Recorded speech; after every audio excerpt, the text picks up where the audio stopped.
Péloponnèse, Athènes cherchaient à préserver la démocratie, l'harmonie maritime à toute la Grèce. Bêta, l'origine de notre alphabet est grec, avec l'emprunteur aux Phéniciens, en y ajoutant des voyelles. Moi, le sanctuaire de Delphes, renommé pour l'oracle d'Apollon, était considéré comme le centre du monde dans la Grèce.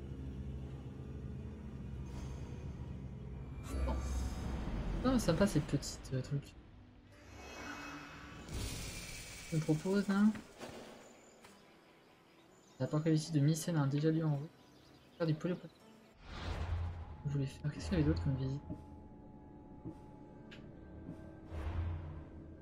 Mycène. Ah oui, on est là, il faut faire Mycène. Okay. On n'a pas fait Mycène. Ah, du coup, on est sur la carte. Ça nous donne mon trou. On est sur la carte. Donc ici à Mycène. Dans lieu. Grec. Corinthe. Puis l'amour. Le bronze, on a différentes missions partout. On a Sparte, plein de trucs à Sparte. C'est tout fait, c'est vrai.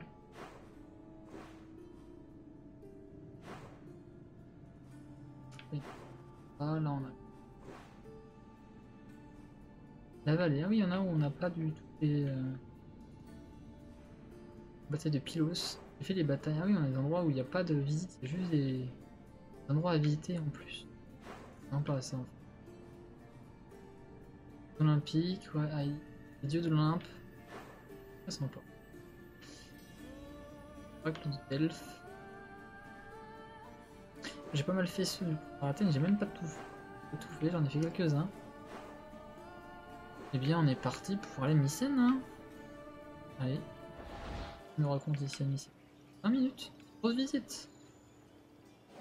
Welcome, traveler, to the ruins of Mykine. Une petite visite. Qui es-tu, mon ami? Hérodote. Ah oui, c'est Hérodote, je l'avais pas reconnu. Hein? Premier historien de l'histoire. Such as wars and great calamities. I describe what I see and record what I'm told, all with the aim of providing a better understanding of why these things occur. Look for me to introduce you to many sites. C'est simple. Alors, qu'est-ce qu'il nous raconte sur ici? To stand in the remnants of such a great civilization. Looking at these ruins, I am reminded that the past is never as far behind us as we think.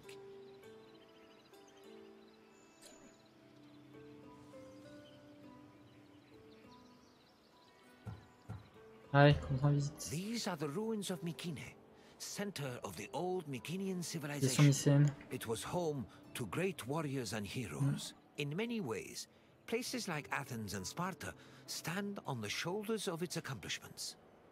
This tour will take you through its ruins and introduce you to its most important monuments, revealing its history in the process. I hope you enjoy yourself. I'll be waiting for you at the end of your visit. Parfait.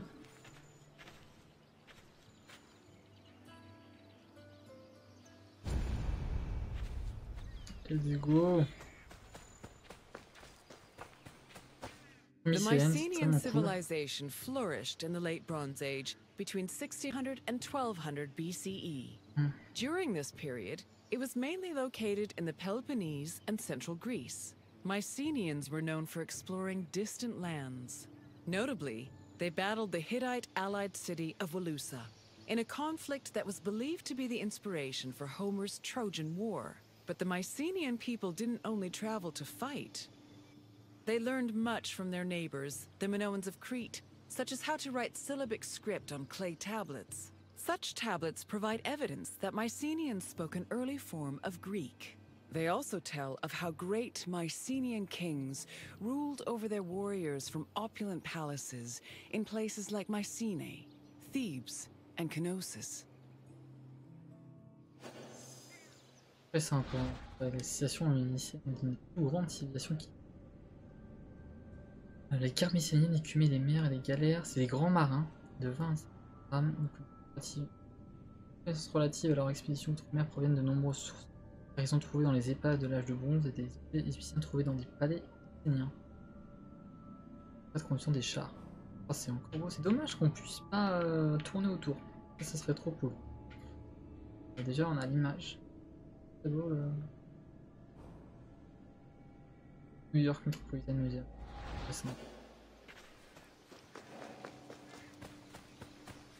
The entrance to Agamemnon's citadel, or the Lion Gate, is one of the most iconic monuments in Mycenae. It is impressive for both its height and for the intimidating rendering on its relief, which depicts two lions standing on either side of a column. Unfortunately, the lions' heads, which were presumably made of a precious metal or higher quality stone, have been lost to time. The gate was most likely meant to greet a triumphant king returning home from successful military campaigns and to awe foreign visitors. Ça marche hein, quand c'est grandiose comme ça. La porte des lions a été décrite par Pausanias, un voyageur du 2e siècle de notre ère. Il a écrit que les animaux de relief étaient. On ignore si leur tête était toujours en place à l'époque. De nombreux sceaux et taillés au XIIIe siècle. Il y a des images similaires de lions, de panthères et de griffons trouvées aussi. D'autres portes gardées par des lions méditerranéens tels que celle d'Atoussa, lequel de l'Empire. Pardon. La porte des lions de Mycène, entrée principale de la ville. C'est sympa. De Mycène.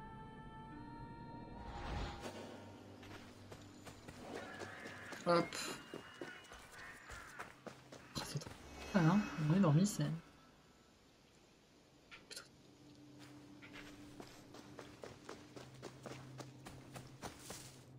When these shafts were discovered by archaeologist Heinrich Schliemann in 1876, he believed the 6 gold-filled graves to be connected with the family of the great king Agamemnon, even going so far as to proclaim a gold mask he found within to be the death mask of Agamemnon. However, this was refuted by later excavations, which showed that the 19 bodies buried in the shafts dated back to a few hundred years before Agamemnon was even born. In fact, at the time of the bodies' burial, the Lion Gate and the citadel walls had not even been built yet. It's estimated that the people in the graves were members of the first Mycenaean dynasty. The graves later became a place of worship for Mycenaean kings, who raised walls to protect them. These walls helped preserve several incredible artifacts, including women's jewelry, death masks, and masterfully crafted weapons.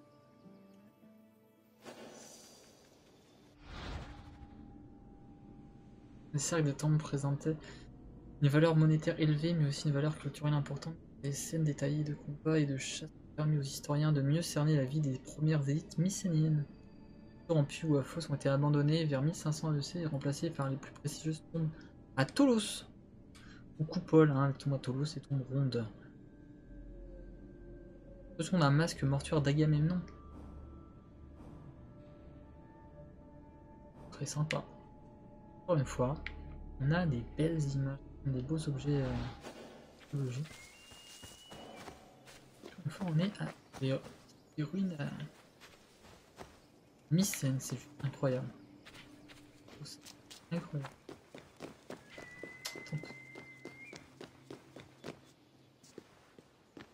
En plus, on se balade avec Socrate. De classe. By 1250 BCE, Mycenae was at the height of its power, and its living quarters and workshops were numerous. Houses were built everywhere, from the top of the palace's hill near the king's residence, to the slopes and terraces within the walls, to the nearby hills outside the citadel. At one point, the citadel's walls even had to be enlarged to make room for more quarters. The people who lived inside the citadel were those with high status in either the military, religious, or administrative sectors of the kingdom. This is reflected by the ceramic and metal vessels inside the houses, as well as their painted plastered walls. Très sympa. Les maisons mycéniennes étaient rarement dotées de fenêtres et devaient être sombres et mal aérées. Ah, c'est pas fou. Il est probable que la plupart des activités domestiques aient lieu dans la cour, le vestibule, tandis que les sacrifices instaurés dans la salle appelée Mégaron. Certaines habitations disposaient d'un sous-sol pour l'entreposage de la nourriture, des outils, des textiles et d'autres objets. C'était le Mycène, en 1950. Oh, c'est tellement stylé. Oh là, ils me gâtent quand même avec leurs images.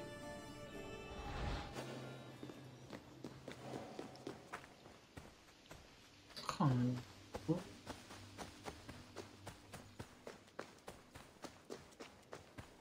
Oh, il y a des gens. A traveler seeking an audience with the king would have first ascended a steep ramp from the Lion Gate to the Citadel's summit. Here, they would have walked into the palatial complex through a grand entrance called the Propylon. Once inside, their gaze would immediately be drawn to the palace's main hall, a monumental area known as the Megaron. The vividly decorated Megaron, which glittered with precious objects and colorful frescoes in its heyday, was where the king would have received the traveler. If the king was feeling generous, he would have shared with the visitor the palace's most marvelous feature, its commanding and majestic view, which stretched from the plain of Argolis to the gleaming Aegean Sea. Hop, Megaron. Le palais Megaron est une merveille architecturale pour son époque, en particulier en raison de tout le travail de préparation requis avant sa construction. L'éminence sur laquelle le palais a été bâti était pentue et escarpée, ce qui a imposé d'ériger certains bâtiments sur des terrasses artificielles. Tenus par des murs, malheureusement ces aménagements ne purent protéger le palais d'un séisme survenu vers 1200 AEC. Il une bonne partie de l'édifice, y compris une partie des domos et prodomos. Ceci a contraint les historiens à effectuer des comparaisons et des palais mieux conservés situés ailleurs en Grèce. Ça fait entièrement le palais de Mycène. Cool. Et regarde. Stylé. Je me lasse pas de voir ces... Là, ils sont tous là.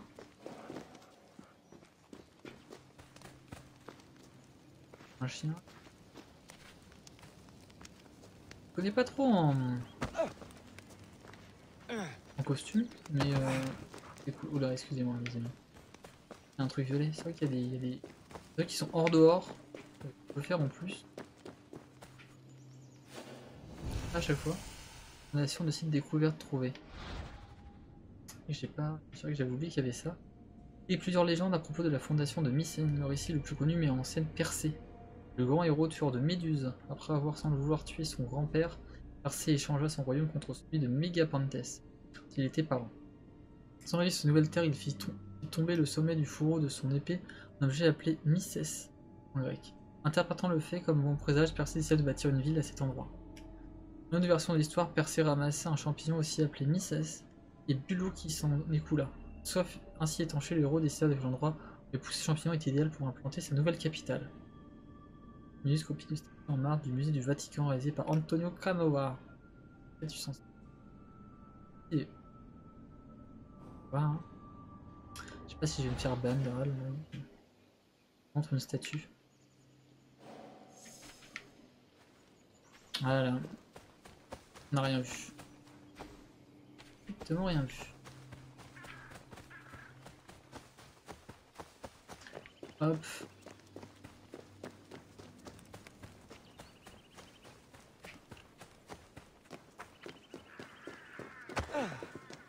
Alors, qu'est-ce qu'on a d'autre? It was in this palace where a legendary Mycenaean king like Agamemnon would have held court. According to Homer and other poets, Agamemnon led the Greeks in the sack of Troy. Stories say that he was a fearsome warrior on par with Achilles, but also an overly ambitious and arrogant ruler. He sacrificed his own daughter, Iphigenia, to convince Artemis to grant his ship's passage to Troy. After conquering the city, he returned to Mycenae with mounds of riches, and a Trojan named Cassandra as his concubine. Agamemnon's wife, Clytemnestra, was not pleased with her husband's sacrifice of their daughter. She plotted to murder her husband out of anger. The plot was successful, and, depending on the version of the story, Agamemnon was either murdered in his bath by Clytemnestra or killed by his cousin Aegisthus during a banquet. Très sympa. Très très sympa. Le nom est l'un des personnages principaux de l'Iliade. Son évolution ayant été à dirigeant sage et confiant est largement éclipsé par les exploits d'Achille. Les tentatives visant à relier les bâtiments et objets de Mycène Pour le légendaire Agamemnon, on n'a trouvé aucun élément concluant l'existence d'un roi réel ayant pu inspirer le personnage d'Homère. Néanmoins, les indices existent quant à l'existence d'un tel monarque. Les lettres hittites mentionnent un grand roi Dawa, ainsi que les différents incessants à propos de la ville de Yuz, que les chercheurs modernes considèrent comme ayant inspiré la Troie d'Homère, la Chine d'Agamemnon. D'Achille. Aucun élément concluant. Voilà, encore, on ne sait pas. C'est très, encore une fois, très sympathique couverture, très sympathique. Bon, très sympa.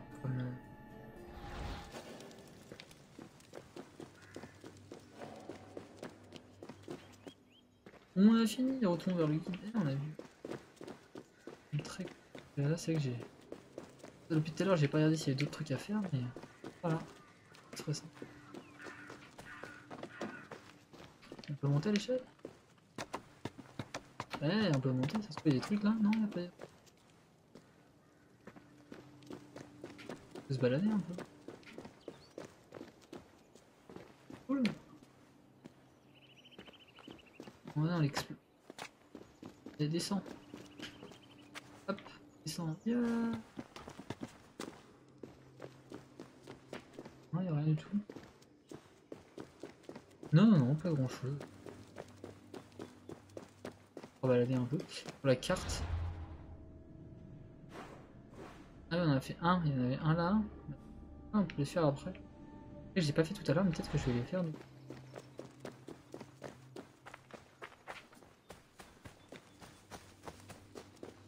On raconte. You've completed the tour. I trust it was an eye-opening experience. Oui, on a appris plein de choses. Though it did not last. Mykine was a sort of precursor to what would eventually become the Greek civilization we know today. Et du coup, la nôtre. It's important we remember them, if only to avoid repeating their mistakes. Now, what else would you like to do? Eh bien, je réponds aux questions. Then let's begin. First, I have quite a simple question. Which ancient city may have been the inspiration for Homer's depiction of Troy? Ah, on l'a vu. Wilusa. Yes, the Mycenaeans' conflict with the city of Wilusa allegedly inspired Homer's Trojan War. Now, for the second question. Agamemnon sacrificed his daughter Iphigenia to convince which god to allow him to proceed to Troy? Mince, je suis bête. Yes, Agamemnon sacrificed Iphigenia to reconcile with Artemis, who then allowed his ships to pass to Troy. Now, one last question. Sa fille pour satisfaire what was the name of Agamemnon's Trojan concubine?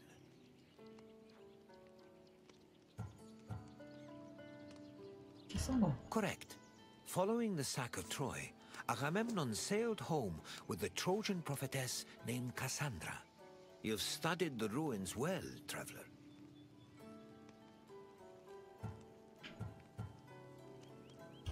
Then, I suppose this is farewell. At least for now. Safe travels. Merci bien. On va aller par là, du coup, celui-là.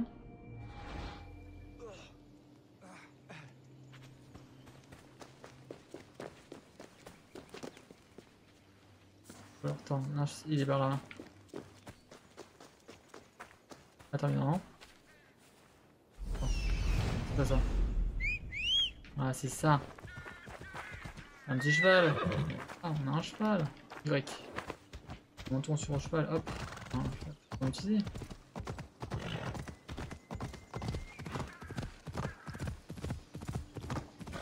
Il faut monter.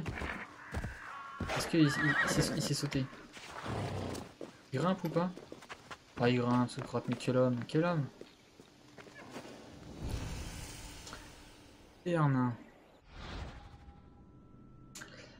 Entre 1225 et 1200 AEC, les habitants de Mycène décidèrent d'assurer un approvisionnement de la citadelle en eau en cas de siège prolongé. Pour cela, il a établi un passage secret vers une citerne souterraine. L'eau provenait d'une source du mont Amphitys.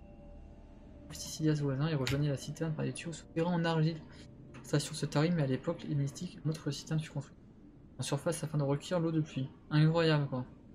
Incroyable, ils avaient déjà inventé une nappe phréatique. Ah c'est trop. Il y a déjà de l'eau et tout. Oh les gens, ils sont intelligents. Carte.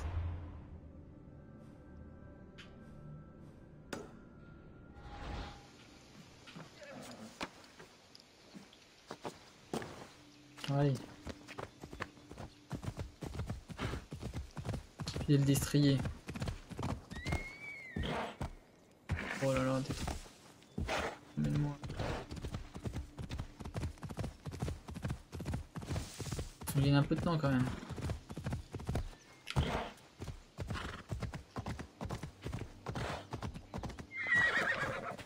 Tu grimpes? Et c'est trop stylé de voir Socrate qui grimpe comme ça.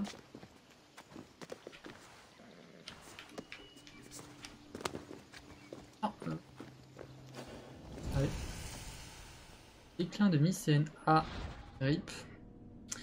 Exact du déclin de la civilisation mycéenne demeure un mystère. Les différentes hypothèses évoquent une invasion par les barbares doriens, des séismes dévastateurs, la sécheresse et la famine, l'interruption des échanges commerciaux, des révoltes internes ou une combinaison quelconque des événements. Ce dont on est certain, c'est que presque toutes les fortifications mycéennes importantes ont brûlé entre 12 et 1180 avant notre ère, époque où la civilisation mycénienne avait atteint son apogée. Tablette d'argile rédigée à Pylos sur 1180. Une attaque extérieure imminente. On peut aisément supposer que des événements violents ont tenu place majeure dans le déclin de cette situation. La chute de Mycène ne fut pas la fin d'un instant, cet état connut un long déclin au XIIe et XIe siècle avant d'être réduit au statut de communauté rurale. Incroyable ça. Les plus grands empires qui ont une communauté rurale. Eh bien. Mince.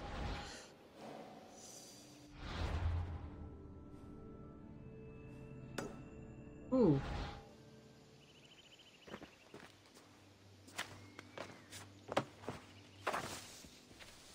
Et on court. Et fond à pied. Un peu d'escalade. Yeah. Et vas-y, hop.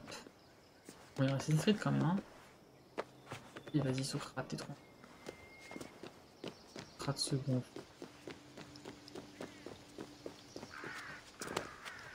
Hop, hop, qu'est-ce qu'on a dehors? Les murs cyclopéens. En raison de la taille considérable des blocs formant les murs de lutte Mycène et Tyrinthe, les Grecs de l'époque classique pensaient que les îles de leurs ancêtres avaient été construites par des cyclopes, des bâtisseurs géants à un seul œil issus du roi de la mythologie. Les termes de maçonnerie cyclopéenne et d'appareil cyclopéen décrivent des murs réalisés à l'aide de gigantesques blocs de calcaire brut mis en place de manière sans mortier ou ciment. Ce fut largement le cas à Mycène, employé à plusieurs reprises lors de l'extension de l'enceinte de la citadelle. Cyclopéenne attribuée à la nation asiatique. Ah ouais, très belle image. Et là on les a là, effectivement, les gros blocs. Gros blocs énormes. On y pense. C'est assez monumental. Hein. Allez, venir ici.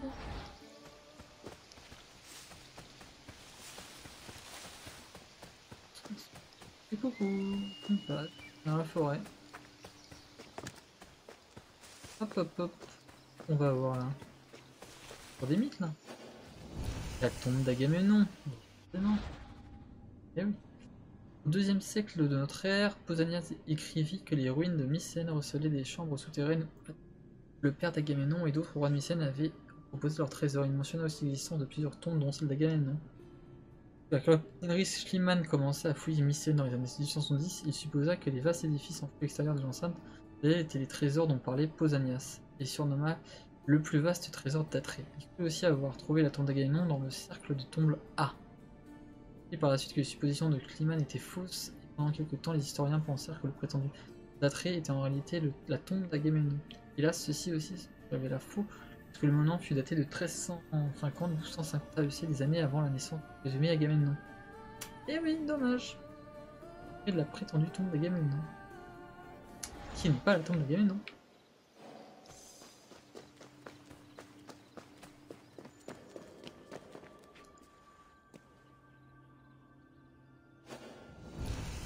Site découverte de trouver, tombe à Toulouse. Le prétendu trésor d'Atrée ou tombe d'Agamemnon est la plus vaste des 9 tombes à Toulouse, hors des murs de la citadelle de Mycène. Le mot Toulouse fait référence à la forme circulaire, comme je dis tout à l'heure, de ces. Compte tenu de leur taille, il est possible qu'elles aient été collectifs pour les membres d'une même famille et leur richesse, les parois des tombes étaient décorées de feuilles de bronze fixées par des clous concertés en place. Les précautions prises par les Mycéniens pour ces tombes, par exemple, le fait de murer les portes au passage ne parvient protéger des chasseurs de trésors de l'Antiquité et plus récents qui vidèrent les tombeaux de la plupart de leurs richesses. Comme ça, malheureusement, après on les a souvent enterrés à la vue de tous. On voyait rien. Ah, pas de. On n'a pas de lampe torche. Oh, on peut rien voir. Dommage. Comme sympa. Bon, on a fini cet endroit-là. Hein. Enfin, on a tout fait. Donc. On a tout fait tout sur Mycène. Olympe. Célèbre. Un dieu de l'Olympe. Et l'oracle de Delphes, on a parlé de l'oracle de Delphes avec notre ami Socrate. Alors on va passer sur ça. C'est sympa, je pense qu'on va faire le dernier qu'on va faire. On va faire un peu de gameplay après, je sais. On va passer sur ça.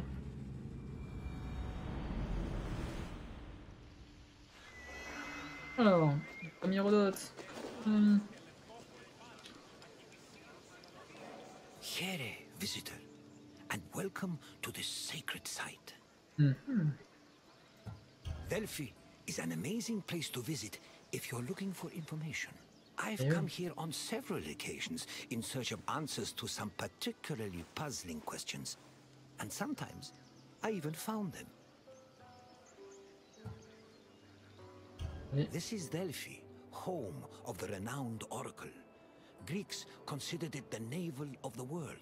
Pilgrims and kings journeyed here from all over Greece and beyond, seeking advice from Apollo through the voice of his interpreter, Pythia. During your visit, you will experience the sanctuary through a pilgrim's eye and discover how important oracles and prophecies were to the people of Greece. Now, go off and begin your pilgrimage. I will be waiting for you at the end of your visit. Gameplay tout à l'heure, on ira justement voir les dieux de l'Olympe. Ça pourrait être hyper sympa. Où est-ce qu'on est? Nous sommes là, on est là. On a hop Athènes qui est ici, Attique. On est vraiment au nord de la Grèce, la limite de la Grèce. Ah, le grand mont Parnasse, le fameux, hein. Pas la tour, mais le vrai mont Parnasse, il est là. La fontaine, il y a les perles, il est prêt de consulter l'oracle. On a vraiment pas plein de trucs à voir. Vraiment vaste. Beaucoup de hein. Le monument de Miltiades, peut-être un des plus grands militaires à la fin de la bataille de Marathon, offert par la population de Pêche miraculeux. Sphinx maxien, riche, pas de renom, tradition artistique. L'origine de Delphes, statue par le titre. Alors, il y a tellement de trucs. On their journey to the Temple of Apollo, pilgrims walked this sacred path up Mount Parnassus. The summer sun beat down hot on their backs. Along the way, they took in the magnificent monuments, treasuries, and statues that adorned the road. These landmarks were tokens of people's reverence for the oracle's benevolence. All were dedicated to Apollo, and most were offered by cities to commemorate military victories. The monuments represented not only their donors' piety, but also their power and wealth. The sanctity of Delphi has endured to the present day, and visitors still take this very same route.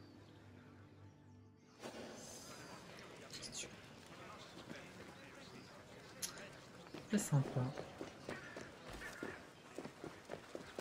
On va voir. Ah, il y a plein de trucs sur le chemin. Bon, hein. Monument des Épigones. La cité d'Argos a offert plusieurs monuments à Delphes, dont celui des Épigones. Ces statues représentaient des chefs. Thèbes figure plus en détail dans l'une des tragédies d'Échille, née autour des Éthéocle et Plinis. À l'origine, il avait décidé de régner sur Thèbes à tour de rôle chaque année. Il n'y a pas eu lorsque Éthéocle refusait de remettre le pouvoir à son frère. Avec l'aide du roi d'Argos, Plinis constitue de 7 assaillants afin de reprendre la ville. Un hommage aux soldats grecs prêts à combattre et à mourir pour ce qui leur appartenait. Ouais, c'est beau. Vraiment des 7 devant Thèbes. Fatigue pour la nuit. Mais très simple.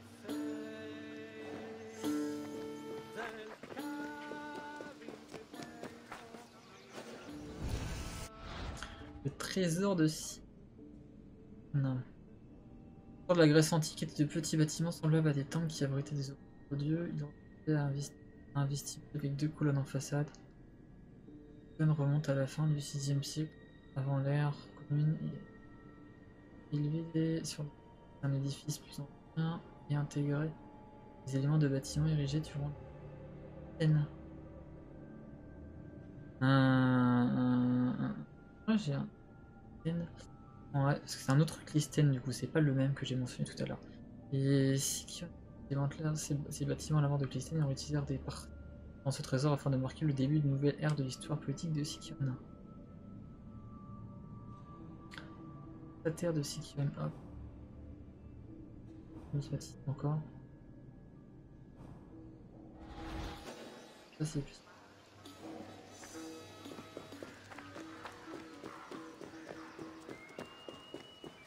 Ah, Delphes, donc il y a plein de trucs. Hein, pas ce truc caché. Toujours des Athéniens. Là, on va faire ce trésor à plus loin.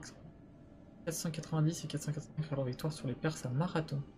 Marbre de Paros, ce trésor était orné de 30 étoffes dans les exploits d'Héraclès et de Thésée. L'élément le mieux préservé de Delphes grâce à la restauration menée par des archéologues français. Bon, c'est cool, ouais, on le voit là aujourd'hui. C'est sympa quand même. Il est bien préservé quand même. On le voit là aujourd'hui. Tel qu'il était. Monstrueux.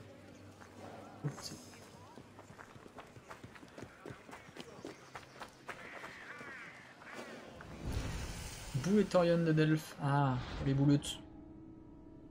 600 et 550, le Boulethorium de Delphes est l'un des plus anciens monuments du sanctuaire. Il accueille la Boulée, le conseil occupant des questions judiciaires et financières.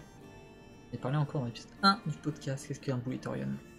Les principaux bâtiments administratifs religieux.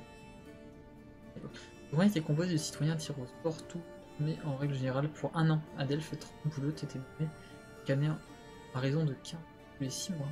Le bâtiment était aujourd'hui en mauvais état, mais a pu être identifié à l'aide de textes et d'inscriptions découvertes à proximité, dont 2 comptes rendus de ce conseil. J'ai vu dans des comptes.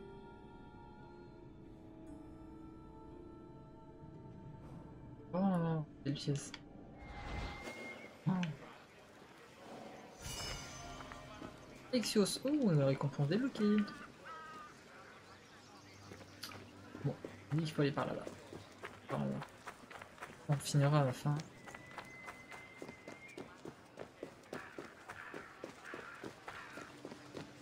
One of the most impressive dedications to Apollo came from the Cnidians, a Greek population that colonized the island of Lipari, north of Sicily. The story behind this dedication is notable. The Cnidians were at war with the Etruscans in the Tyrrhenian Sea. Seeking a good omen, the Cnidians consulted the oracle, and following her advice, they successfully captured 20 enemy ships. To thank Apollo, they offered the god the same number of statues as ships seized. Encore. L'offrande des Cnidiens aujourd'hui ne subsiste que des fragments de ce monument et la meilleure description qui nous soit parvenue de l'auteur antique Pausanias, selon lui les Cnidiens, par un Mais aussi que cette expression de gratitude marque la triomphe de la Grèce. Et à la barbarie. Statue en bronze d'Apollon découvert dans la mer près de... Elle est vite fait, mais bon. On va pas là. Allez, voilà. Ah, super. Passer par le chemin. Que j'ai pris déjà. Forcément. Hein. Toujours comme ça. Hein.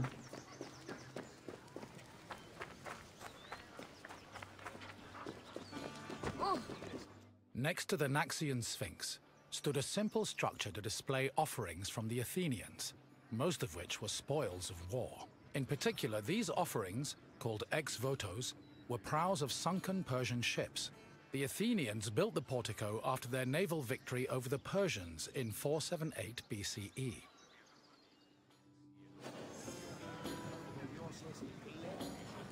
Mince. Ah, le portique athénien célébrait une victoire sur les Perses à la toute fin des guerres médiques. Contre les Perses, on appelait ça les guerres médiques. Le portique témoignait de l'accroissement de la puissance d'Athènes, le pouvoir que détenait cette cité sur les restes de la Grèce, et contentement de nombreuses autres villes. Non spartanité entre Athènes et Sparte finit par prendre la forme d'un conflit ouvert, la guerre du Péloponnèse. Et oui, on est jaloux de la puissance de ses voisins. Très belle pièce. Du navire perse. On revient le grand roi Xerxès Ier. Voilà, le grand roi Xerxès Ier. Hein. Pas des Perses. Bon, là on est à côté. Le rocher de Sibylle. Une Sibylle était une prophétesse. Selon les légendes, il existait 10 Sibylles dans le monde antique. Des lieux distincts, l'une d'elles s'installa à Delphes avant l'apparition de la Pythée pour livrer, dit-on, ses prophéties depuis un rocher. De Delphes, ville de Numa Boukeren, 18. D'après Michel-Ange, 17.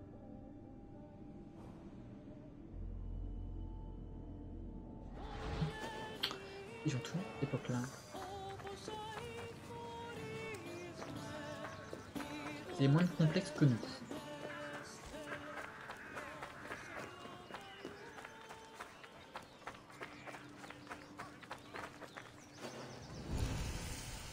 Apollon de Salamine. Ah là là.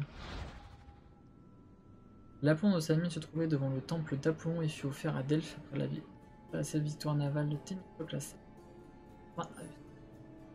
6 mètres tenu dans la main d'un un plus ornement de poupe de navire symbolisant la bataille.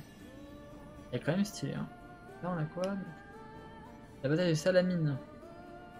La bataille de Salamine. Les maritimes de Salamine.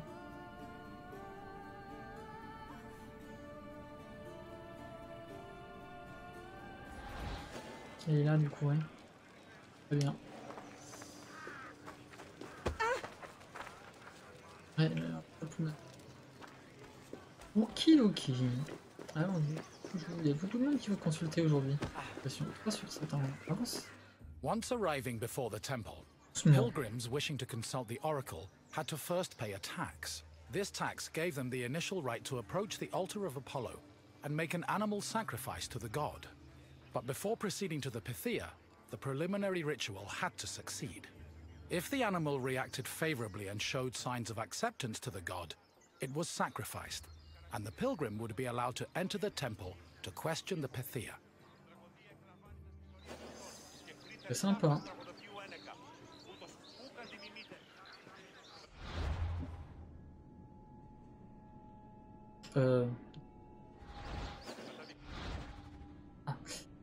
Au front des sacrifices, l'autel d'Apollon avait la forme d'une imposante table en marbre avant le sacrifice. Allumé sur cette table, l'animal assommé à l'aide d'un maillet, la peau de l'animal auprès de sa chair est partie. J'ai offert au dieu la chair. J'avais amené le griller et mangé. Un autel pour verser une offrande. La terre. Céramique.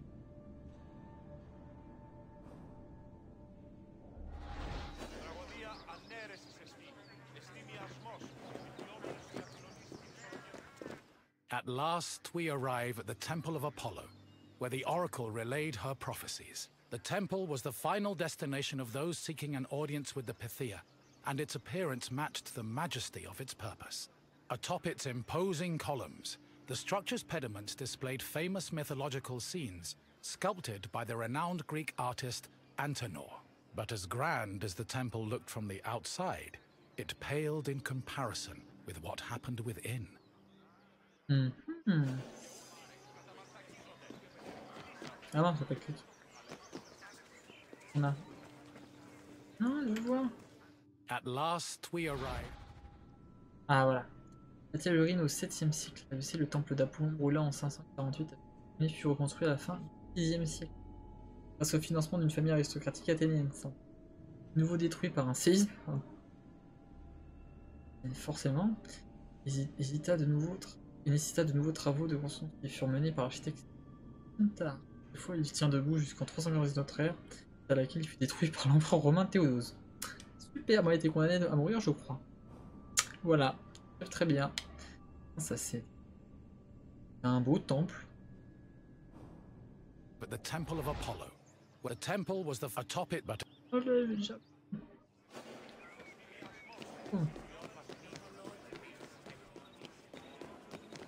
Prophecies were given in the most restricted part of the temple, the Adyton, by a chaste woman known as the Pythia. Before delivering prophecies, she first purified herself with water, then burned laurel leaves and barley flour to begin the ritual. Finally, while seated on a tripod surrounded by offerings, the Pythia delivered Apollo's messages. Her words were often strange and indecipherable, and required further interpretation by the temple's priests. Despite much research, the exact causes of the oracle's behavior while prophesying are debated to this day.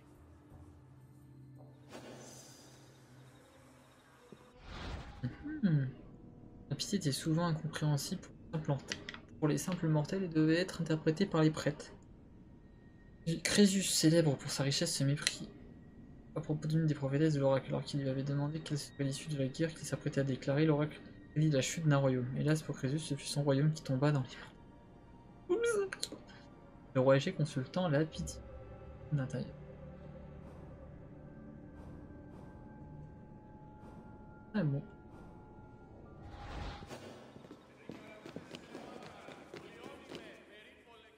Myths say that while searching for an oracle who could impart their words to mortals, Apollo established a sanctuary on Mount Parnassus. Apollo took over this site by slaying its sinister guardian, the snake-like Pytho.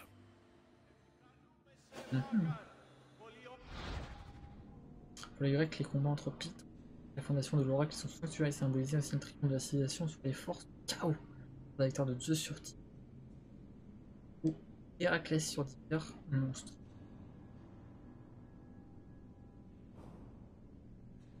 Et toujours.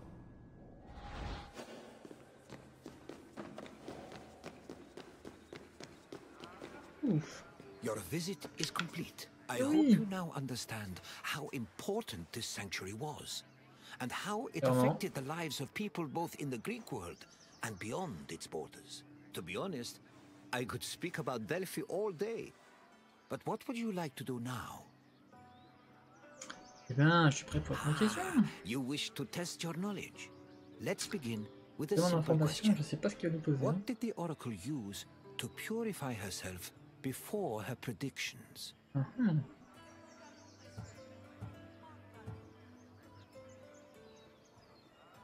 Loup du sang d'animal. Correct. The oracle used water for purification. Time for another question. Which god was believed to speak through the oracle at Delphi? Apollo? Yes, the oracle allegedly spoke the words of Apollo, which were then interpreted by priests. One final question for you. Delphi is situated on which mountain? Le Mont Parnasse. Correct. Delphi stood on the slope of Mount Parnassus. Et on est bon. Well Est-ce qu'on est bon? Traveler. Your knowledge rivals that of the wisest philosophers. On est plutôt bon. As you wish. On a d'autres choses à voir en attendant. It has been a pleasure sharing Delphi with you. Ah oui, je sais pas comment on est. Nous, on est Socrate quand même. On est Socrates. Comme ce qu'il est beau son petit Socrates. Bon. Dommage qu'il ait des chaussures. Mais sinon c'est pas mal l'histoire. On enlève ses chaussures, ça serait mieux. Qu'est-ce qu'on n'a pas fait nous? Et là on fait tout dans l'ordre là. Bien sur le pas après. Ben non, il faut celui-là. Alors qu'est-ce qu'on a? C'est quand même beau, hein, le temple d'Apollon, qui n'existe plus, malheureusement. Hein. On a la chance de pouvoir l'observer. Il était à l'époque, quasiment. Et la reconstitue. C'est quand même bien, hein, c'est. Ils ont quand même fait du beau travail dans ce jeu. Bon, bien. Hop. Milieu. Le Sphinx, c'est Oedipe. Ah, le fameux complexe d'Oedipe. On parlait peut-être. Oedipe, eh oui, on nous parle du complexe d'Oedipe. Oedipe était le fils de Laios et de Jocaste de Thèbes.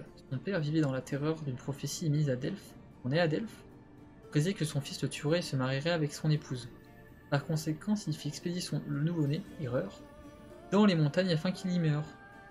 Le nourrisson fut sauvé par un berger qui le confia au roi Polybe et à la reine Mérope de Corinthe afin qu'il l'élève comme leur fils. En grandissant, Oedipe entendit parler de la prophétie de Delphes et pensant qu'il était réellement l'enfant de Polybe et de Mérope, il fuit Corinthe en direction de Thèbes. Et là, c'est le drame. Laios fut tué par Oedipe qui ignorait qu'il s'agissait de son géniteur et la cité était à la merci d'un monstre, un sphinx ou plutôt une sphinx, un être à corps de lion et à la tête humaine. Elle dévora ceux qui ne parvenaient pas à trouver la réponse à son énigme. Quelle créature dotée d'une voix marche sur 4 pattes, puis 2, puis 3? La fameuse question.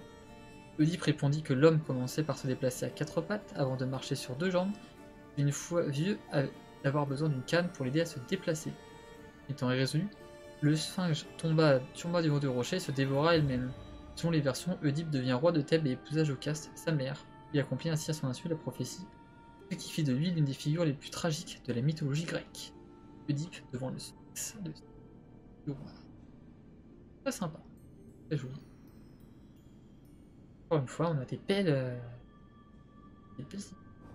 pièces archéologiques. Photo du Grand Palais, musée du Louvre. Très sympa. Alors, on a là du coup reproduction. Statue. Alors, prochain lieu. Let's go. C'est où? Voilà. Ça me fait rire de voir Socrate qui escape des trucs. Mais là.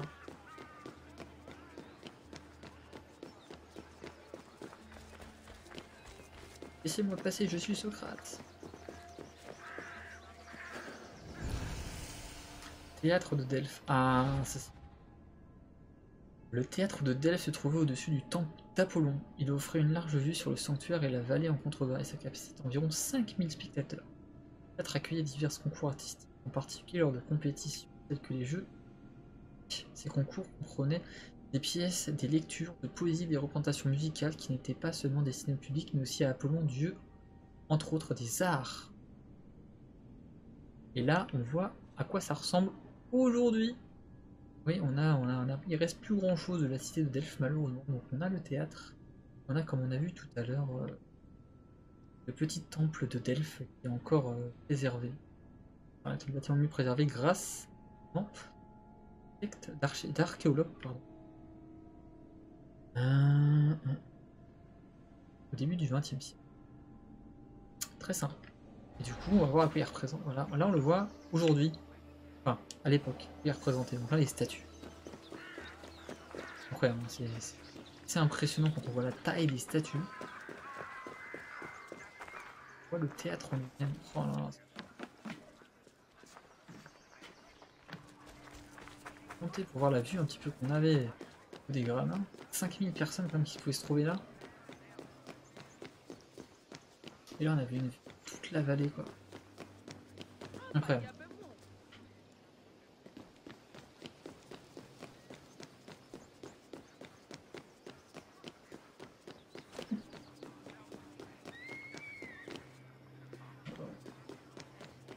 Tenir là, et tu vois des gens qui... Ah, ici. Wow. Incroyable. Incroyable. Il manque 2 trucs. Wow, ok. Et hop. et allons-y. Non. Ouf. Et voilà.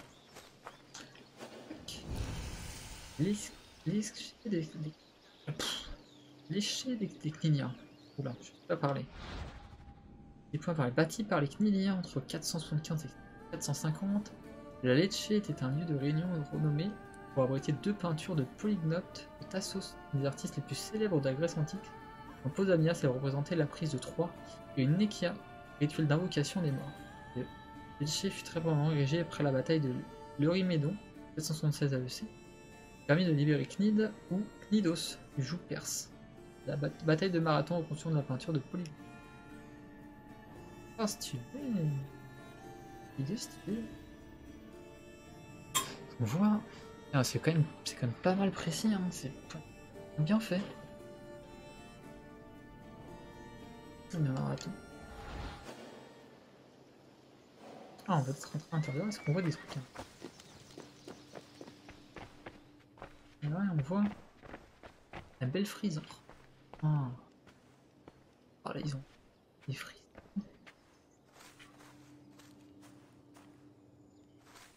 Trop.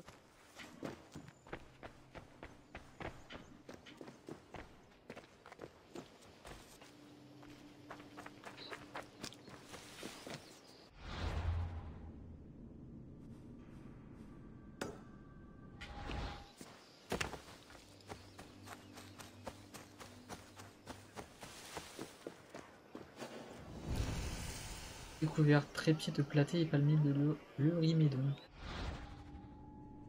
Les trépieds étaient des éléments de mobilier utilisés lors des offrandes des rituels et étaient surtout associés au dieu Apollon de la pitié. Et le Delphes, les prophéties, le trépied d'or de Platé a été offert après la victoire obtenue pour les Perses à Platé. En 419 AEC, il reposait sur une colonne de bronze en spirale 8 mètres de haut. 3 têtes de serpent, cette colonne demeura à Delphes jusqu'en 324 notre ère, date à laquelle l'empereur romain Constantin la fit transporter vers ce qui est aujourd'hui Istanbul. RIP. À côté du trépied se trouvait le palmier de bronze de l'Eurymédon, offert par les Athéniens après la victoire de Simon par les Perses à l'embouchure de l'Eurymédon. Une serpentine originale de Delphes transférée à Constantinople par l'empereur. Voilà. Là maintenant.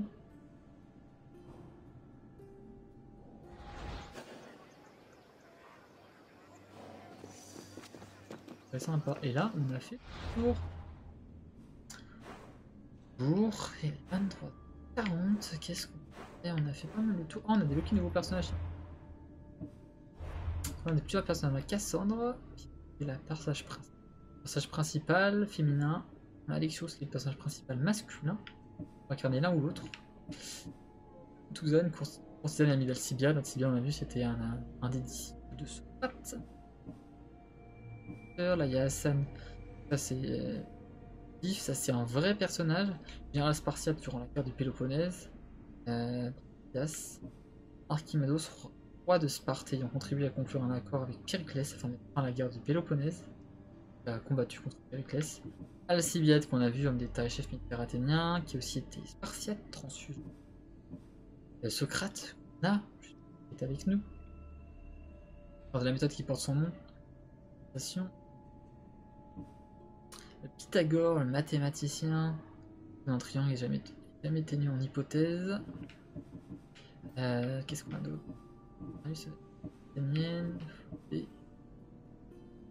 On a dans les personnages connus Mérine. Laisse. Par les sites célèbres, célèbres. Sophocle aussi. Célèbre contre Athénée. Pas eu.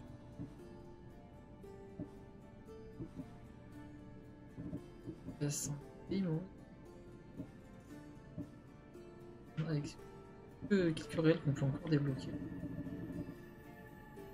La visite, du coup. On a fini. 7.